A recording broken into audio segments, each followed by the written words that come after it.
This program sponsored by Marwadi University, Rajkot, Gujarat. Join Global Campus for a 360-degree education. నమస్కారం, welcome to I dream. నేను మీ విజిత. ప్రస్తుతం మనతో పాటు ఉన్నారు శ్రీ విద్యా ఉపాసకులు, ప్రముఖ జ్యోతిష్యులు గుండెపూడి శివసుధీర్ శర్మ గారు. ఇప్పుడు గురుగారితో మాట్లాడి మనకున్న సందేహాలన్నింటినీ నివృత్తి చేసుకుందాం. నమస్కారం గురుగారు. శ్రీమాత్రే నమః. శ్రీ గురుభ్యో నమః. గురుగారు, సంకష్టహర చతుర్థి, ప్రతి కష్టాల నుంచి బయటపడేసేవాడు ఆ గణపయ్య. ఖచ్చితంగా మనం ప్రతి పూజలో కూడా ముందుగా ఆయనకే పూజ చేసిన తర్వాత ప్రతి కార్యక్రమం అనేది మొదలు పెడుతూ ఉంటాం. మరి ఈ సంకష్టహర చతుర్థి అనగానే ముఖ్యంగా గణపయ్యని పూజించాలని చెప్పి అంటుంటారు. నిజంగా గణపయ్యనే పూజించాలా? అసలు ఆ రోజు పూజా విధానం ఏ విధంగా ఉండాలి గురుగారు, తెలియజేయండి. శ్రీమన్మహాగణాధిపతయే నమో నమః. సంకష్ట అంటేనే అనుమానం అనేటువంటిది ఒక చాలామంది వాడేటువంటి పదం. అవును. సంకష్టము అంటే అటు ఇటు ఎటు పోలేక ఒక పని వస్తుంది, అది చేద్దామా వద్దా అనేటువంటి ఒక అనుమానం. అలాంటి అనుమానంతో ఎప్పుడైతే ప్రారంభిస్తారో ఆ పని మధ్యలోనే ఆగిపోతూ ఉంటుంది. ఏదైనా సంపూర్ణమైనటువంటి విశ్వాసంతో, ఆత్మవిశ్వాసంతో మనం ఒక పని ప్రారంభించాలి. గణపతికి ఉండేటువంటి లక్షణం ఏమిటి అంటే ఆయనలో ఉండేటువంటి అవయవ స్వభావం ఒక్కోటి ఎలా ఉంటుంది. చెవులు విశ్వవంతం ఉంటాయి, అంటే ప్రపంచమంతా చెవులు ఉంటాయి, పెద్ద పెద్ద చెవులు ఉంటాయి. ఏది విన్నా సరే మైండ్లోకి ఎక్కించుకోమన్నా చెవులు చెప్తూ ఉంటాయి మనకి. అలాగే దంతాలు ఉంటాయి, నీ జ్ఞానం ఎంత షార్ప్గా ఉండాలో ఆ దంతం చెప్తూ ఉంటాయి.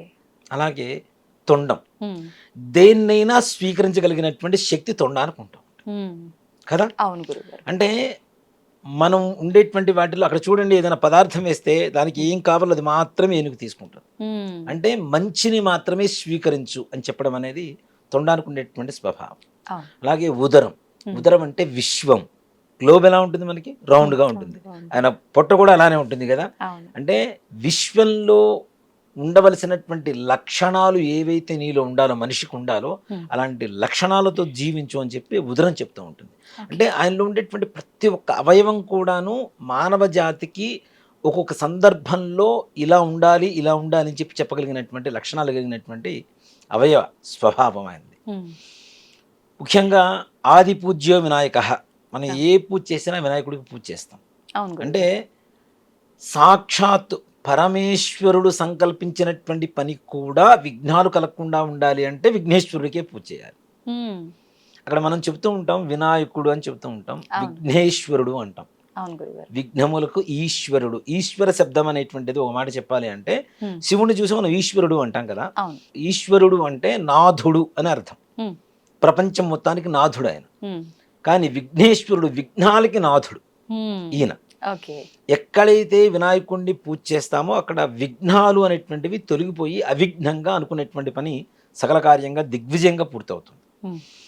సంకష్టహర చతుర్థి రోజున ఎవరికి ఏ రకమైనటువంటి కష్టాలు ఉన్నా, అసలు ఎలాంటి కష్టమైనా సరే, నిరుపేద, ఇప్పుడు ఒక 1000 కోట్ల ఆస్తిపరుడు కూడాను వాళ్ళకు ఉండేటువంటి దారిద్ర్య బాధ ఒక్కోసారి మొత్తం వీధిని పడేస్తూ ఉంటుంది.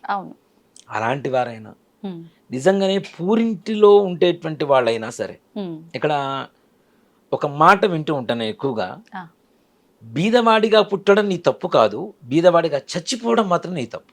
కరెక్టే గురుగారు. అది జ్ఞానం అవ్వచ్చు, ధనం అవ్వచ్చు, ఏదైనా అంతే. ఇక్కడ ఈ బీదవాడిగా పుట్టినా సరే అట్లాంటి వాళ్ళకైనా సరే తప్పనిసరిగా ఈ సంకష్టహర చతుర్థి అనేది నిజంగా, అంటే మన హిందూ ధర్మం ఏదైతే ఉందో, మన శాస్త్రాలు పురాణాలు ఇవన్నీ కూడాను మనకి నీకు భవిష్యత్తులో నీ జన్మలో చేసుకున్నటువంటి కర్మలు, నీ పూర్వీకులు చేసినటువంటి కర్మలు నిన్నన్నీ బాధిస్తూ ఉంటే వాటిల్లోంచి నువ్వు బయటపడటానికి ఒక మంచి మార్గం అని చెప్పి కొన్ని మార్గాలు మనకి ఇస్తూ ఉన్నారు. సంవత్సరానికి ఒక పండుగ వస్తూ ఉంటుంది. అలా కాకుండా మాస శివరాత్రి, సంకష్టహర చతుర్థి, అమావాస్య, అలానే బహుళ అష్టమి, బహుళ దశమి, అలాగే పౌర్ణమి, ఇలాంటివన్నీ కూడా ప్రతి నెల మనకు వచ్చేట్టుగా పెట్టారు. అవును, ప్రతి మాసంలో తప్పనిసరిగా వస్తూ ఉంటుంది. అంటే మానవుడు తొందరగా కష్టాల్లోంచి బయటపడేయడానికి ముందుగానే ఎంచుకున్నటువంటి, అంటే మనకి ముందుగానే ఒక మార్గాన్ని వేశారు మన ఋషులు మునులు. వేదాల్లో శాస్త్రాల్లో ముందుగానే ఒక మార్గాన్ని ఆలోచించి పెట్టారు. రాబోయేటువంటి కలియుగంలో మానవులు అనేక రకాలైనటువంటి కష్టాలు పడుతూ ఉంటారు. వీళ్ళ కష్టాలకి శీఘ్రగతిన అతి తొందరగా వీళ్ళు బయటికి రావడానికి ఏదైనా మార్గం కావాలి అనేటువంటి ఒక మంచి ఆలోచనతో, సత్సంకల్పంతో, అంటే ఋషులు మునులు ఏంటి విశ్వ కళ్యాణమే కోరుకుంటూ ఉంటారు. ప్రపంచం అంతా కూడా సుఖశాంతులతో ఉండాలనే సంకల్పంతోనే ఉంటారు. అలాంటి సంకల్పంతో మనకి కొన్ని మార్గాలని, కొన్ని పూజా విధానాలని మనకు అందించారు. వాటిల్లో సంకష్టహర చతుర్థి అనేది చాలా చాలా విశేషమైనటువంటిది. సంకష్టహర చతుర్థి రోజున ఒక్కరోజు చేస్తే సరిపోతుందా అని చాలా మందికి ఉండేటువంటి అనుమానం. అవును గురువుగారు. కానీ ఇది ఒక వ్రతంలాగా చేసుకోవాలి.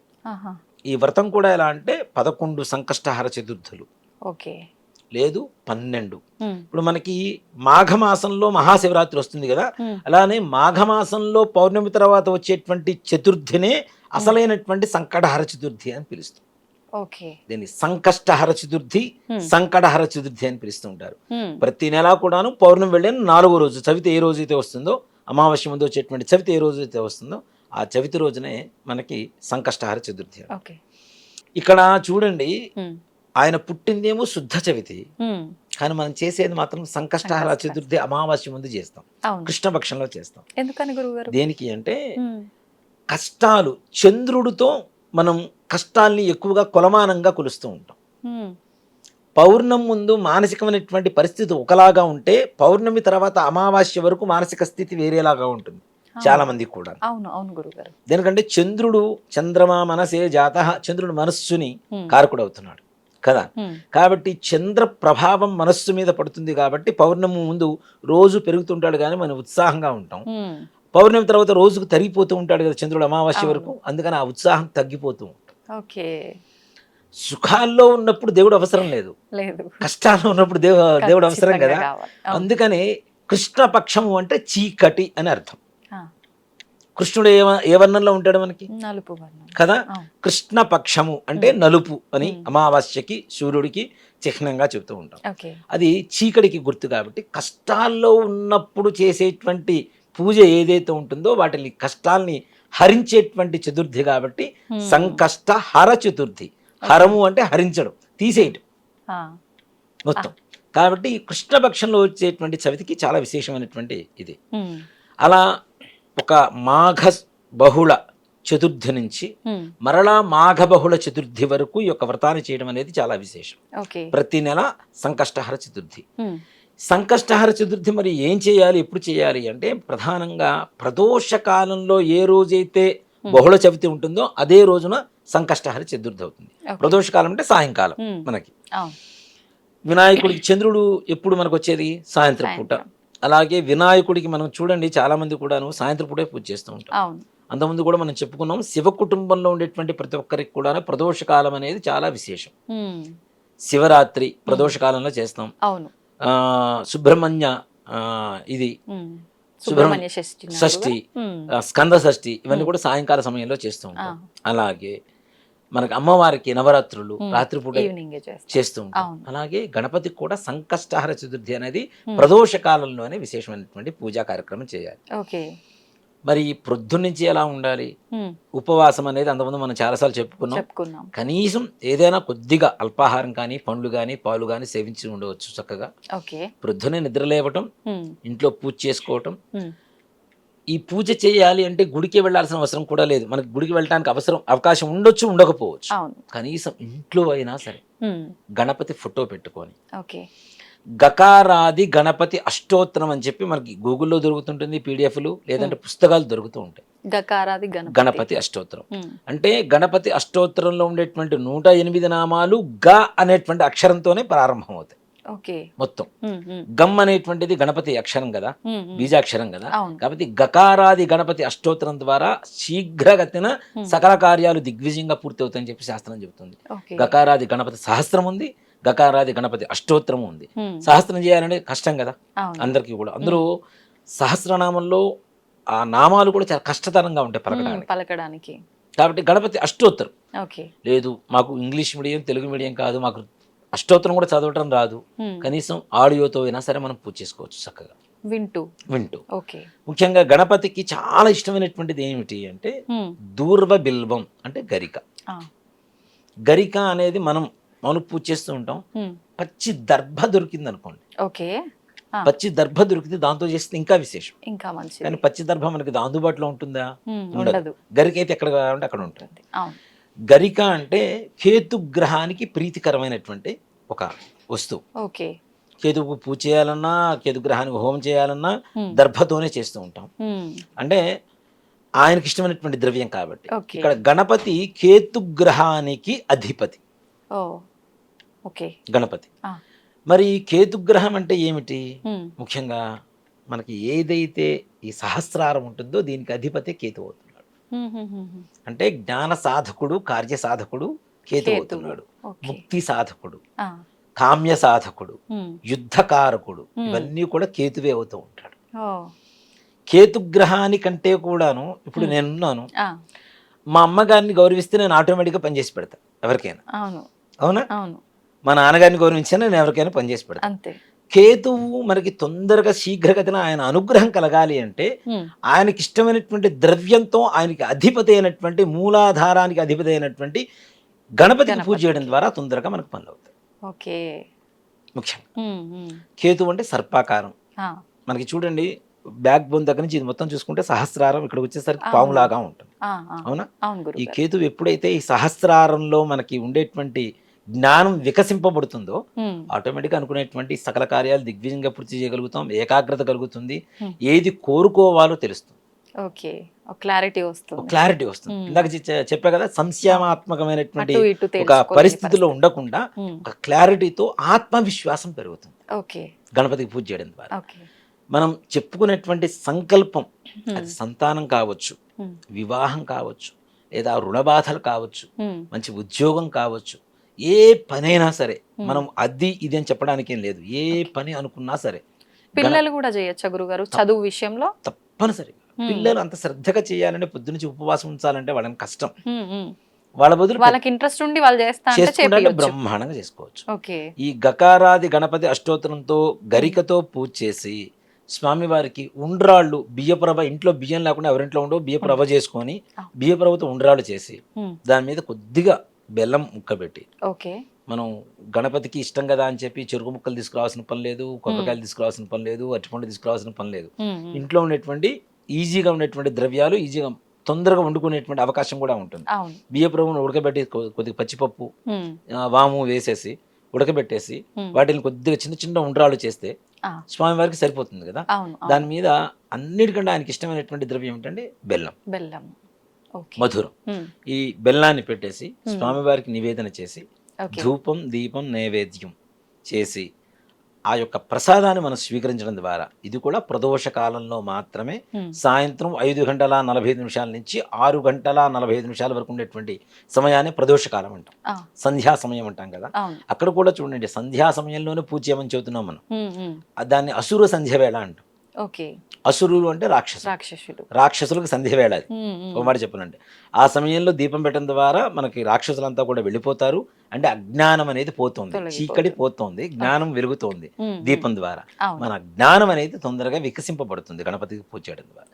తద్వారా మనం అనుకునేటువంటి సంకల్పం ఏదైనా సరే, ఇది చాలా మంది నన్ను కొన్ని విషయాలు అడుగుతున్నప్పుడు, మా దేవుడు ఏది కోరుకుంటే అది ఇస్తాడు అని చెప్పి ఇతర మతాల వాళ్ళు కొంతమంది నాతో వాదిస్తూ ఉంటారు. మీ దేవుడు ఏది కోరుకుంటే అది ఇస్తాడేమో, నా దేవుడు నాకేం కావాలో ఆయన కోరుకొని నాకు ఇస్తాడని చెప్తాను. అంతే కదా. ఇతర మతాల వాళ్ళు కోరుకుంటే ఇస్తాడేమో. నా దేవుడు ఏంటి, మన దేవుడు మనకి, మన హిందూ ధర్మంలో ఉండేటువంటి దైవత్వానికి ఉండేటువంటి లక్షణం ఏంటంటే, మనకి ఏం కావాలో ఆయనకి తెలుసు, ఎప్పుడు ఇవ్వాలో తెలుసు, ఎలా ఇవ్వాలో తెలుసు, ఎంతవరకు ఇవ్వాలో తెలుసు. మనం కోరుకున్నదే కోరిక కాదు, మనకు భగవంతుడు ఏది ఇవ్వాలనుకున్నాడో సంకల్పం చేశాడో అదే సంకల్పం. కాబట్టి ఇలాంటివి చేయడం ద్వారా తప్పనిసరిగా ప్రతి సంకష్టహర చతుర్థికి ఇలా 13 నెలలు వస్తుంది. మాఘ బహుళ చవితి నుంచి మరలా మాఘ బహుళ చవితి వరకు, అంటే 13 సంకష్టహర చతుర్థులు వెళ్ళిపోతాయి. 13వ చతుర్థి రోజున ఏదైతే మరలా మాఘ బహుళ చతుర్థి వస్తుందో, సంకష్టహర చతుర్థి, ఆ రోజున మీరు ఉద్యాపన అంటారు, వ్రత ఉద్యాపన ఓకే. మనం మొట్టమొదటిగా సంకల్పం తీసుకునేటప్పుడే మనం తప్పనిసరిగా ఇన్ని రోజులు చేస్తాం, ఇన్ని మాసాలు చేస్తామని చెప్పి, అంటే మనం చూస్తున్న 13 మాసాలు చేయమని, కనీసం 11 మాసాలు చేసేవాళ్ళు ఉంటారు, 5 మాసాలు కూడా అలా చేసుకోవచ్చు. కూడా చేసుకోవచ్చు. మనకు ఉండేటువంటి అవకాశాన్ని బట్టి ఓకే. ఆరోగ్య పరిస్థితిని కూడా మనం ఆలోచించాలి కదా. అవును. కాబట్టి 3 మాసాలైనా సరే. ఆ 3వ మాసం ఉద్యాపన అంటారు. వ్రతం అనేది ఒక దీక్ష తీసుకున్న తర్వాత దాని ఉద్యాపన కూడా తప్పనిసరిగా చేయాలి. అంటే సంపూర్ణమైంది ఓకే. కాబట్టి నువ్వు నాకు ఇవ్వవలసినటువంటిది నువ్వు ఇవ్వు నాయన అని చెప్పి ఆయనకు మనం పరిపూర్ణంగా కోరుకోవడం. ఓకే. ఈ ఉద్యాపన అనేది ఎలా అంటే ఒక మనకి పేలాల గంప అని చెప్పి మనకి పెళ్లి కూతుర్లను పెట్టుకొని తీసుకొని వస్తూ ఉంటారు పెళ్లిళ్లలో. అవును. అలాగే వెదురు అంటే వెదురు వెదురు బద్దలతో తయారు చేస్తూ ఉంటారు, అవును. వెదురు గంప అంట. అలాంటి గంప ఒకటి తీసుకొని, అది మీకుండేటువంటి అవకాశాన్ని Size బట్టి ఎంత? చిన్నదా పెద్దదా అనేది తీసుకొని ఓకే. దాని నిండా ఒడ్లు పోయాలి, ధాన్యం పోసి ఓకే. దాని మీద ఒక వస్త్రం ఉంచి, మారేడు దళాలు ఉంటాయి కదా మనకి, మారేడు దళాలు వెండివి బయట అమ్ముతూ ఉంటారు, ఓకే. అలాంటివి తీసుకొని ఒక 3 దళాలు తీసుకొని, అలాగే గణపతికి ఇష్టమైనటువంటి పండ్లు ఏంటంటే మనకి రేగు పండ్లు అంటాం. రేగు పండ్లు కదా, అవి ఏ సీజన్ పడితే ఆ సీజన్లో మనకు దొరకవు. అవును. సమ్మర్లో తప్పనిసరిగా దొరుకుతాయి. మనకి ఫిబ్రవరిలోనే దాదాపుగా మనకి మాఘమాసం అనేది వస్తుంది. ఆ సమయంలో మనకి రేగి పండ్లు దొరుకుతుంటాయి. అంటే భోగి పండ్లు పోస్తాం కదా మనం, అవును. కాబట్టి ఈ మాఘమాసంలో దొరుకుతాయి కొన్ని రేగి పండ్లు. అలాగే అవకాశం ఉంటేనే బంగారంతో తయారు చేసిన ఒక రేగి పండు. ఇవి దొరకని పరిస్థితి. ఇవి దొరుకుతాయి. దొరకని పరిస్థితుల్లో అది దొరికినా దొరకకపోయినా శక్తి ఉంటే సువర్ణంతో చిన్న రేగి పండు. గణపతికి 13వ బహుళ చవితి రోజున పూజ చేసుకొని, లేదా మీరు ఎన్ని మాసాలు అయితే సంకల్పం చేసుకుంటారో అన్ని మాసాలు పూజ చేసుకొని, సాయంకాల సమయంలో పూజ చేసుకొని, అవకాశం ఉంటే ఆ రోజున లక్ష్మీ గణపతి హోమం కూడా చేయించుకోవడం అనేది ఉత్తమమైనటువంటి మార్గం. తొందరగా లక్ష్మీ గణపతి, లక్ష్మి అంటే ధనం, గణపతి అంటే కార్యసిద్ధి, రెండు ఉంటే ఇంకా చాలు, ప్రపంచంలో అన్నీ ఉన్నట్టే కదా మనకి. కాబట్టి హోమం కూడా చేయించుకొని అవకాశం ఉంటే ఇవి బ్రాహ్మణుడి కూర్చోబెట్టి ఆయన కాళ్ళు కడిగి, పొద్దున్నుంచి ఆయన కూడా ఏమీ తినకుండా ఉండి, సాయంకాలం ఆయన ఇంట్లో వండుకోవడానికి కావాల్సినటువంటి స్వయం పాకం, ఈ ధాన్యం, ఈ మారేడు దళాలు, అలానే రేగి పండ్లు, ఇవన్నీ కూడా సంకల్పం చెప్పుకొని వ్రత ఉద్యాపన చేస్తున్నామని చెప్పి వ్రత కథ ఉంటుంది, చిన్న కథ, ఒక పేర వరకు ఉంటుంది. ఆ కథ చదువుకొని ఈ బ్రాహ్మణికి దానం ఇచ్చిన తర్వాత ఉద్యాపన మొత్తం సంపూర్ణమవుతుంది. అక్కడితో వ్రతం కంప్లీట్ అయిపోయింది. ఇంకా తదుపరి మనకు అవకాశం ఉంటే ప్రతి నెల చేసుకోవచ్చు, చేసుకోపోవచ్చు. కానీ ఒక వ్రత నియమంగా చేస్తే మాత్రం తప్పనిసరిగా గణపతి మనం అనుకునేటువంటి సకల సంకల్పాన్ని కూడాను చక్కగా నిర్విఘ్నంగా ముందుకు తీసుకువెళ్తాడు, చక్కగా సజావుగా సాగుతాయి. గణపతికి ఈ విధంగా పూజ చేస్తే వివాహం కానిటువంటి వారు కానీ, ఉద్యోగం రానటువంటి వారు కానీ, వాళ్ళు అనుకునేటువంటి సంకల్పం జరగలేదు అన్నవాళ్ళు కానీ ఎవ్వరు ఇంతవరకు నా దృష్టిలోకి ఎవరు రాలేదు ఈ విధంగా చేసిన వాళ్ళు. కాబట్టి గరికతో పూజ చేయటం, ఉండ్రాళ్ళు నివేదన పెట్టడం, బెల్లం కలిపి నివేదన పెట్టడం, ఇలా వ్రతంగా తీసుకొని చేయడం ద్వారా సంకష్టహర చతుర్థి వ్రతం సంపూర్ణమవుతుంది. ఉద్యాపన చేయడం ద్వారా గణపతి పరిపూర్ణమైనటువంటి అనుగ్రహాన్ని మనం పొందవచ్చు. ఆ రోజు మీరు అల్పాహారం తీసుకోవచ్చు అని అన్నారు కదా గురుగారు, కొంతమంది ఉపవాసమే ఉంటారు కదా, వాళ్ళు సాయంకాలం పూజ అయిపోయిన తర్వాత తినొచ్చా, మరుసటి రోజు తినాలా? లేదు, రాత్రి పూట భోజనం చేయొచ్చు, పూజ అయిపోయిన తర్వాత భోజనం చేయవచ్చు. ఓకే. ఇక్కడ ఒకటి చెప్తానమ్మా, మన హిందూ ధర్మం కూడా ఏంటంటే ఏదైతే మనం పూజ చేసామో పూజ చేసిన తర్వాత ప్రసాదం తీసుకోవాలని చెప్తున్నాం కదా, మరి ప్రసాదం తీసుకుంటే ఉపవాసం పోయినట్టే కదా, మరి అట్లాంటి భోజనం చేయడానికి తప్పే ఉంది. అంతే. అక్కడ మనం వండుతుంది బియ్యప్రభ, అవునా? బియ్యప్రభ అంటే బియ్యంతోనే సమానం. స్వామివారి ప్రసాదం తీసుకుంటున్నాం, అక్కడ అన్నం తిన్నట్టే. కాబట్టి మరలా భోజనం చేయడం అనేది తప్పు కాదు, చెయ్యాలి కూడా. కడుపు మార్చుకోమని ఏ భగవంతుడు చెప్పడు, ఏ ధర్మము చెప్పదు. ఓ మాట చెప్పాలి అంటే అలా చెప్తే అది ధర్మం కూడా కాదు నన్ను అడిగితే. కాబట్టి ఏదో ఒకటి అల్పాహారం ఏదైనా ఉదయించి సేవించవచ్చు. సాయంకాలం తప్పనిసరిగా స్వామివారి ప్రసాదాన్ని, భోజనాన్ని తప్పనిసరిగా తినాలి.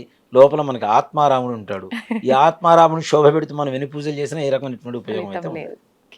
సంతోషం గురుగారు, నిజంగా ఎప్పటికప్పుడు టాపిక్ కొత్తగా ఎవ్వరు చెప్పినట్టు కాకుండా చాలా మంచిగా చెప్తారు మీరు. నిజంగా ఎక్స్ప్లెనేషన్ కూడా స్టార్టింగ్ నుంచి మనం ఏదైనా టాపిక్ తీసుకున్నాము అని అంటే మధ్యలో ఏదో ఒక డౌట్ వస్తూ ఉంటుంది, అసలు డౌటే లేకుండా స్టార్టింగ్ నుంచి ఎండింగ్ వరకు చాలా క్లియర్గా ఉంటుంది గురుగారు. ధన్యవాదాలు. శ్రీమాత్రే నమః. శ్రీ గురుభ్యో నమః.